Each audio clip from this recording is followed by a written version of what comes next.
Evet arkadaşlar, kestaneli pilavımı tabağıma aldım.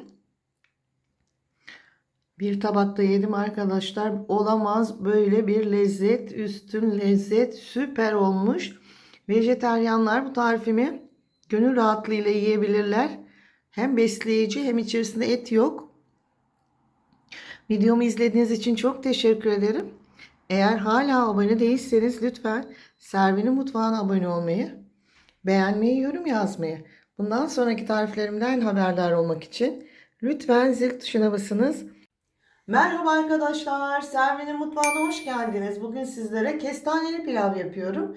Bunun için malzemelerim 2 su bardağı pilavlık pirincim var. 1 su bardağı haşlanmış kestanem var.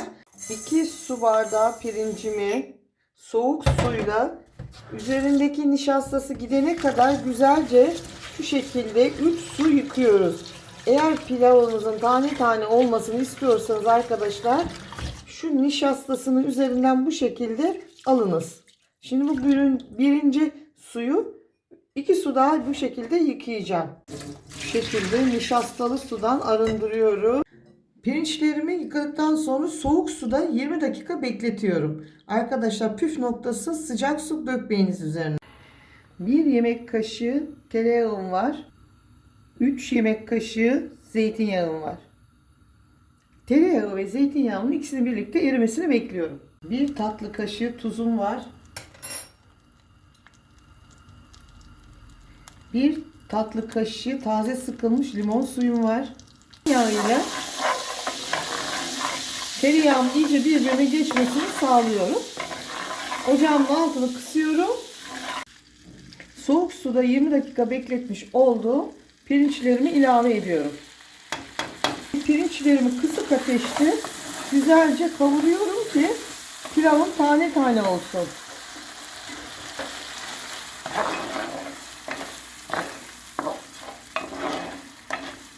Kısık ateşte bir 5 dakika pirinçlerimi tereyağı ve zeytinyağı ile birlikte kavurdum. Hazır. Şimdi haşlanmış kestanelerimi ilave ediyorum. Şimdi biraz nazik davranacağız. Çünkü kestanelerimizin dağılmasını istemiyoruz. Bakınız bu çok güzel oluyor arkadaşlar. Şimdi biraz da 1-2 dakika kestanelerle kavuruyorum. Arkadaşlar yine soğuk su koyuyoruz. Yani çeşme suyu. 1 2 bakınız su miktarı 1'e 1 koydum. Şimdi ocağımın altını kapatıyorum arkadaşlar. Şu arkadaşlar. Şu ocakta yarısında böyle mum ışığı gibi pilavımız kısık ateşte yavaş yavaş hem pişecek hem demlenecek. Pilavımız bakınız göz göz oldu ve suyunu çekti. Hemen buharı kaçmasın kapağı kapatıyorum. Ocağımın altını kapatıyorum. Şöyle hemen kağıt havluumuzu koyuyoruz.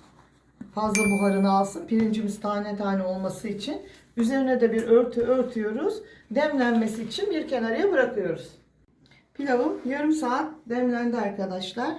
Bakınız. Şu şekilde buharını da alıyorum. Buyurun.